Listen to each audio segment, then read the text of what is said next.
Dengan modal ilmu hipnoterapi yang dimiliki oleh pesulap merah, ia dan timnya nekat mendatangi Padepokan Nurzat Sejati untuk membuktikan langsung ilmu kanuragan yang dimiliki oleh pimpinan Padepokan, Gus Samsudin, sekaligus menguji kesaktian yang dimiliki oleh sang tuan rumah. Sayangnya, adu sakti pesulap merah Marcel Radival versus Gus Samsudin gagal terlaksana karena tak diizinkan oleh tokoh masyarakat setempat. Terlepas batalnya adu sakti antara praktisi supranatural versus praktisi hipnosis ini, beberapa poin berikut mungkin bisa jadi petunjuk yang membuatmu bisa menyimpulkan siapa sebenarnya lebih unggul.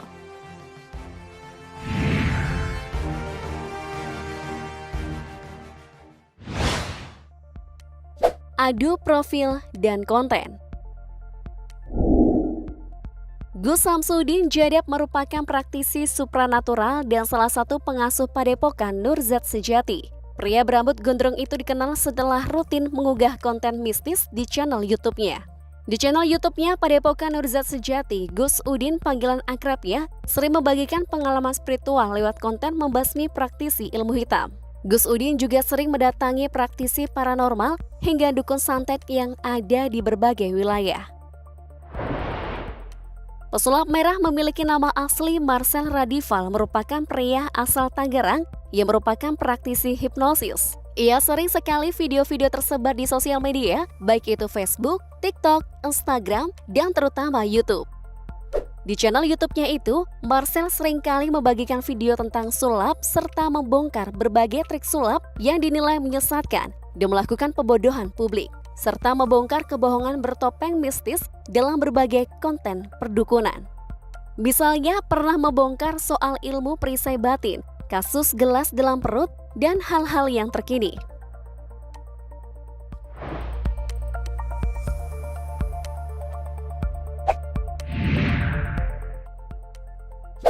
Adu sakti. Dari sudut pandang keilmuan, Gus Samsudin merupakan seorang pendakwah dan ahli pengobatan dan disebut memilikinya ilmu kebatinan dan kanuragan. Lelaki yang hobi bertutup kepala itu memiliki latar pendidikan seorang santri yang mendalami ilmu agama Islam di Pondok Condromowo yang beralamat di Girimulyo, Jogoronggo, Kota Ngawi, Jawa Timur. Dia juga dikenal sebagai santri gendeng. Di Pondok Condromowo, Gus Samsudin diajarkan dengan ikhlas merawat orang-orang yang memiliki gangguan jiwa. Sementara itu, sebagai pendiri Padepokan Nurzat Sejati, ia juga mengobati pasien dari berbagai daerah yang mengalami berbagai keluhan, terutama pasien yang mengalami gangguan jiwa. Dengan modal ilmu kebatinan dan kanuragan yang dimilikinya, Gus Udin mampu menghadapi dukun ilmu hitam, berangkal santet, dan ilmu sihir.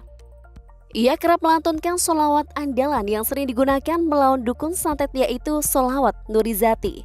Tak heran, di kalangan pengikutnya, ia disebut sangat ditakuti oleh dukun santet. Adapun pesulap merah, ia telah mendalami dan fokus dengan karirnya sebagai seorang pesulap sejak tahun 2010. Saat itu ia masih duduk di bangku sekolah menengah kejuruan SMK. Ia pun bergabung dalam Tangerang Hypnotis Community agar kemampuan sulapnya lebih terasa lagi. Semakin dewasa, keterampilan sulapnya semakin matang, hingga ia memilih concern berkarir sebagai pesulap sekaligus YouTuber. Marcel memiliki pandangan dan teori bahwa segala aksi yang dibahaskan sebagai pertunjukan atau konten supranatural memiliki penjelasan ilmiah melalui teknik kecepatan dan kelihayan, keterampilan, sugesti, dan hipnotis. Kemampuan pesulap merah membongkar berbagai trik sulap sudah tidak diragukan lagi oleh sejumlah netizen. Mulai dari trik sulap sederhana hingga trik sulap yang dilakukan lewat konten dengan embel-embel mistik, supranatural, dan atas keyakinan agama tertentu. Bahkan dengan keterampilannya tadi, beberapa oknum praktisi supranatural pun tentu akan berhati-hati jika harus berhadapan langsung dengan kesaktian bongkar-membongkar ala Marcel Radival.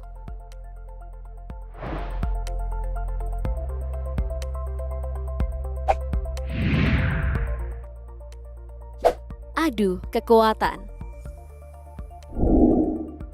Salah satu bukti kesaktian yang dimiliki oleh Gus Samsudin terlihat dalam tayangan di channel YouTube-nya pada akhir Juni 2021 lalu.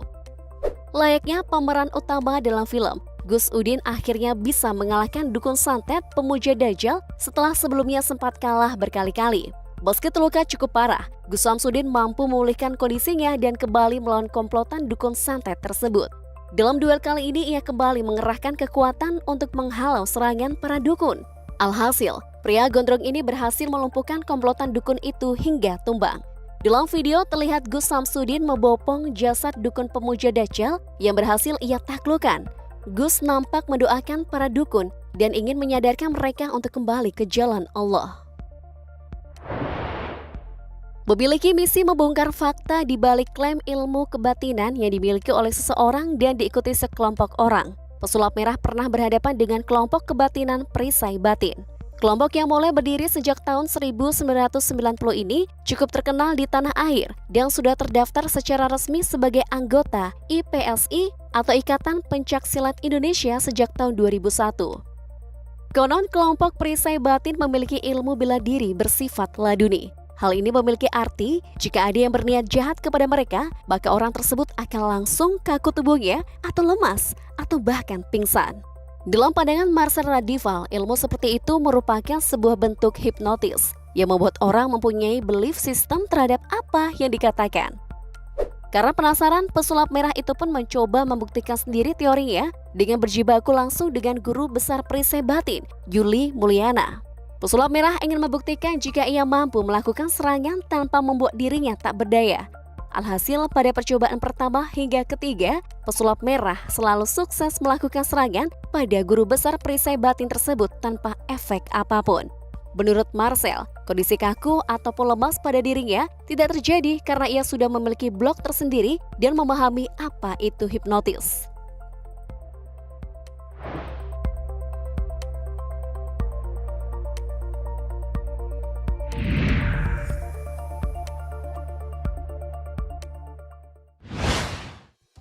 Dalam siaran langsung di channel YouTube-nya, Gus Samsudin menjawab pertanyaan salah satu subscriber-nya yang menanyakan tentang kedatangan pesulap merah. Gus Samsudin pun menjawab dengan cukup santai. Dia menyebut tindakan yang dilakukan pesulap merah lucu-lucuan. Menurutnya persoalan dengan pesulap merah tidak dibawa serius karena hanya sebuah hiburan. Dah guys, apakah menurut kalian tantangan yang dilakukan oleh pesulap merah hanya sekedar hiburan seperti kata Gus Udin hingga urung terlaksana atau digagalkan oleh masyarakat setempat? Andai adu sakti terjadi, kira-kira siapa yang lebih unggul ya?